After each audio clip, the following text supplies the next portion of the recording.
जी बच्चों, class 11 sequence in series बड़ा important question है। यहाँ पे एक बच्चों से मिस्टेक होती है, क्योंकि ऐसा एक और क्वेश्चन भी है जहाँ जीएम की जगह एएम है।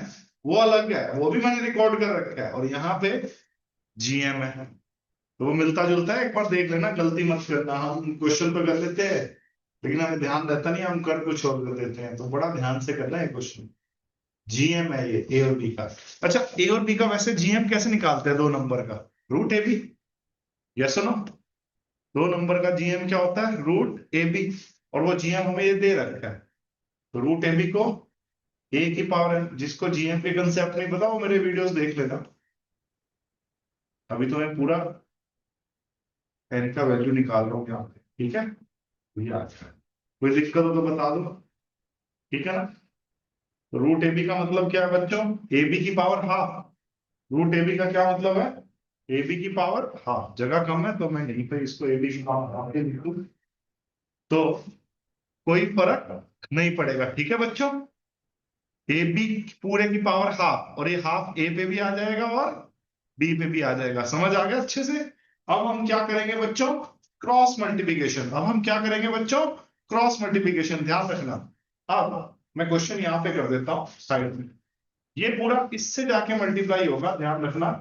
तो यहाँ पे तो ए की पावर एन प्लस वन है, प्लस बी की पावर एन प्लस वन है, और ये ए की पावर हाफ, बी की पावर हाफ, इससे भी मल्टीप्लाई होगा। तो यहाँ पे बच्चों हो जाएगा ये ए की पावर एन, जब इससे मल्टीप्लाई होगा तो ए की पावर एन इंटू ए की पावर हाफ। ए की पावर एन बेसिस सेम, तो मल्टीप्लिकेशन में पावर ऐड हो जाएगी ना, इंटू बी की पावर हाफ। ये स्टेप बहुत इंपॉर्टेंट है, यहाँ पे मिस्टेक। ए की एन इस पूरे से मल्टीप्लाई होगा, तो एन, ए की एन इंटू ए की हाफ, ए की पावर एन प्लस हाफ, और इंटू बी की पावर वन बाय टू। समझे? सेम लॉजिक से प्लस बी की एन जब मल्टीप्लाई होगा तो बी की पावर एन प्लस हाफ, और ए की हाफ रह जाएगा। ये गलतियां मत करना, बस फिर तो हो जाएगा। अब ए की पावर एन प्लस वन ये है हमारा, इसके पास इसको भेज रहा हूं। ये ए की पावर एन प्लस हाफ इसके पास आया, किसके साथ आया? इंटू में बी की पावर हाफ के साथ आया।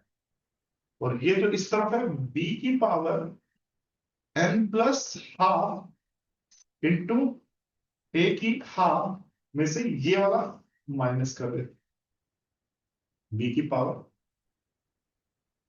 N plus. ठीक है बच्चों? यहां तक आई थिंक किसी बच्चे को कोई तकलीफ नहीं होती, ठीक है? अब मैं कॉमन लेने में इंटरेस्टेड हूं, तो कॉमन क्या लूं बच्चों? यहां पे और यहां पे मुझे क्या नजर आ रहा है कि जो मैं कॉमन ले लूं? सोचो, देखो लॉजिकली ये जो चीज है, बड़े ध्यान से सुनना मेरी बात। ये जो चीज है, इसको अगर मैं माइंड में सोचूं तो ये ए की पावर है इंटू ए की पावर वन है। बेसिस से भी तो पावर ऐड होती है, तो उल्टा भी तो रूल लग गया। और ये जो ए की पावर वन है, कोई बच्चा इसको ए की पावर हाफ इंटू ए की पावर हाफ भी लिख लेगा, कोई फर्क नहीं। मतलब ये जो चीज है, इसको लिखने की ये आर्ट भी है, इसमें कोई आपको मना नहीं करेगा, है ना? तो अगर मैं ध्यान से देखूं तो ए की पावर एन प्लस हाफ हो गया ये, और ए की पावर वन बाय टू अलग हो गया। यानी कि ये जो चीज है, इसको ए की power N plus half into A की पावर वन बाय टू भी लिखा जा सकता है। ऐसा लिखने का फायदा क्या हुआ? ये जो ए की पावर एन प्लस हाफ इस टर्म में भी प्रेजेंट है और इसमें भी प्रेजेंट है, ये देखो। तो ये बाहर कॉमन आ गया, ए की power N plus half common आ गया। अंदर क्या बच गया बच्चों? ए की हाफ माइनस बी की हाफ। ठीक है बच्चों? अब बच्चों यहां पे सेम लॉजिक से बी की power N plus half common लेने में इंटरेस्टेड हूं। तो यहां क्या बच जाएगा बच्चों? ए की हाफ, सेम लॉजिक से यहां बी की हाफ बचने वाला है। तो पिछले में लगाया, मैं बार बार वो चीज समझा नहीं रहा, आप समझ लो। तो दोनों तरफ सेम चीज बच गई बच्चों। ये वाली ब्रैकेट ए की हाफ माइनस बी की हाफ, उधर भी ए की हाफ माइनस बी की हाफ वाली ब्रैकेट है ना? सेम है ना? और मल्टीप्लिकेशन में तो ये कट कर सकता हूं। अच्छा, ए और बी दोनों अलग अलग है तभी कट कर सकता हूँ, सेम हो सकता तो कट ही नहीं कर सकता, ऐसे जीरो से जीरो कट थोड़ा ना कर सकते हैं। अगर ये सेम होता तो ये ब्रैकेट्स की वैल्यू जीरो होती है, और जीरो से जीरो ऐसे कट नहीं कर सकते, क्योंकि ए और बी मैं मान के चल रहा हूँ कि डिफरेंट है। तो फाइनली मेरे पास क्या रह गया बच्चों? फाइनली मेरे पास, मैं यहाँ पे कर दूं रिमेनिंग क्वेश्चन, यहाँ कर रहा हूँ बच्चों। मेरे पास रह गया ए की power n plus half is equal to b की पावर n प्लस हाफ। ठीक है बच्चों, अब मैं a की power n plus half upon b की पावर n प्लस हाफ, और उधर वन रह गया, मैं नीचे ले आया। ठीक है बच्चों, यहां तक कोई इश्यू? अब मैं यहाँ कर रहा हूँ, यहाँ यहाँ यहाँ स्पेस की बहुत कमी हो रही है, मैं नहीं चाहता मैं अगले बोर्ड पे लेके जाऊं।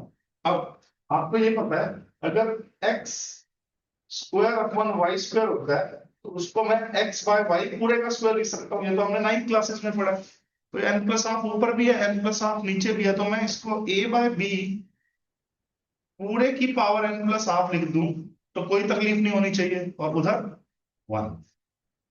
अब वन को क्या लिख सकते हैं बच्चों? ए बाय बी की पावर जीरो। वन को क्या लिख सकते हैं? ए बाय बी की पावर जीरो। मैंने इस टाइम जान पूछ के कर रहा हूं, वन को मैंने ए बाय बी की पावर जीरो इसलिए लिखा ताकि मैं एक रूल लगा पाऊं, क्योंकि बीच में इक्वल का साइन और बेसिस सेम है, तो पावर भी इक्वल होगी।